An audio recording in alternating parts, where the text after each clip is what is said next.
How can people love more?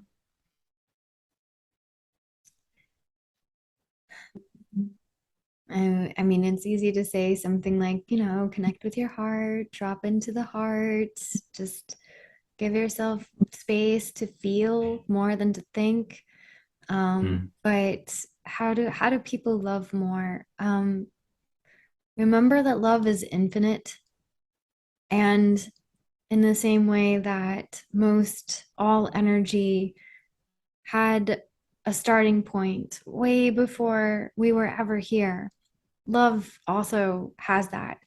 And it's so big that you can't feel the full extent of what it is, even if you got so close to being like, wow, this is what love is. There's always something more that love becomes when we connect with it with each other. And we can't ever know what that is unless we connect with it with each other. And so, how to love more? First, definitely, like, what does it feel like to love yourself? And not just saying, ooh, like, you need more self-love. just love yourself.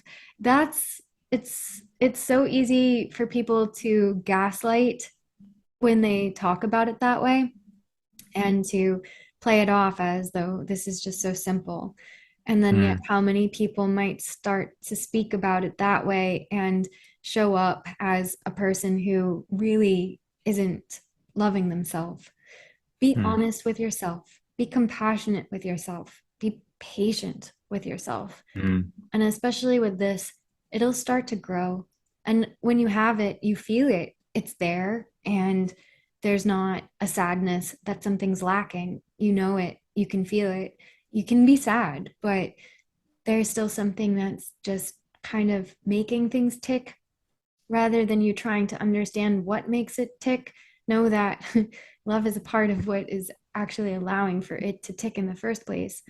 I feel like that helps us to connect with how universal love is and how multidimensional it is.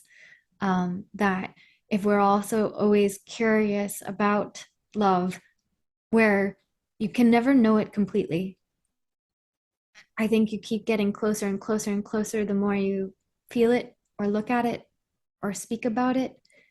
It brings things into the unification more and more. And I think that also helps it to grow. So energy continues to build around that which it's gravitated towards.